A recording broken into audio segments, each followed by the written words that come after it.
अमावस की रात थी। मैं पास वाले गांव से दावत खाकर लौट रहा था। देर बहुत हो गई थी, करीब 1 बज रहा था। छोटा रास्ता पकड़ने के लालच में मैं शमशान वाले कच्चे रास्ते से पैदल ही चल पड़ा। मेरे हाथ में एक पुरानी लालटेन थी, जिसकी रोशनी भी अब पीली पड़ चुकी थी और लालटेन का तेल भी खत्म होने वाला था। रास्ता एकदम सुनसान था। सूखी पत्तियों पर मेरे जूतों की आवाज कचर कचर गूंज रही थी। तभी मुझे एक अजीब सी महक आई, चमेली के फूलों की और इत्र की तेज महक। मैं थोड़ा ठिठका। इतनी रात को इस वीराने में इत्र कौन लगाएगा?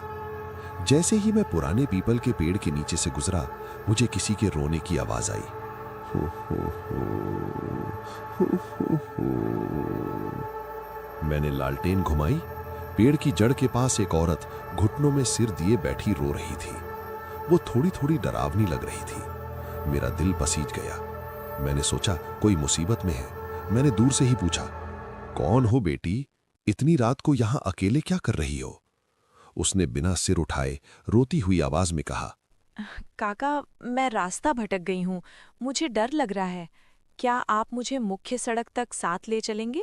मैंने कहा, हाँ हाँ चलो, मेरे पीछे पीछे आ जाओ। मैं खौफनाक सफर में आगे चलने लगा और वो मेरे पीछे। तभी एक आवाज शुरू हुई, छन छन छन, उसकी पायल की आवाज। शुरुआत में तो सब ठीक था, लेकिन थोड़ी देर बाद महसूस हुआ कि पायल की आवाज बदल रही थी।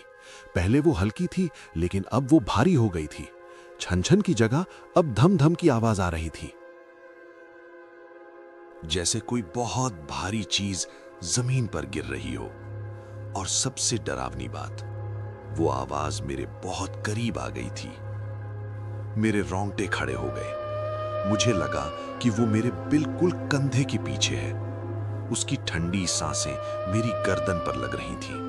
मैंने हिम्मत जुटाकर कहा, बेटी थोड़ा धीरे चलो। लेकिन उसने कोई जवाब नहीं दिया, बस एक खिसियानी हंसी सुनाई दी, खी खी खी। असली सच, मेरा माथा ठनका। मैंने झटके से टॉर्च पीछे घुमाई और जमीन पर रोशनी मारी।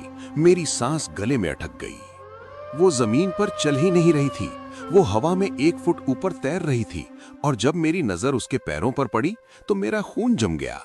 उसके पैर उल्टे थे, एड़ियां आगे और उंगलियां पीछे, और उन पैरों से काला खून टपक रहा था। वो चिल्लाई। बालकिशन, पैदल जाओगे या मेरे साथ उड़ोगे? मेरी चीख निकल गई।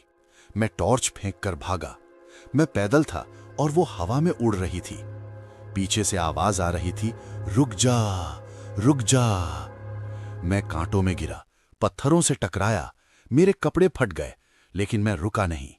मुझे बस सामने गांव के हनुमान मंदिर का लाल झंडा दिख रहा था। वो मेरे बिल्कुल करीब आ गई थी। मुझे महसूस हुआ कि उसके लंबे नाखून मेरी पीठ को छू रहे हैं। मैं पूरी जान लगाकर मंदिर के चबूतरे पर कूदा और बेहोश हो गया।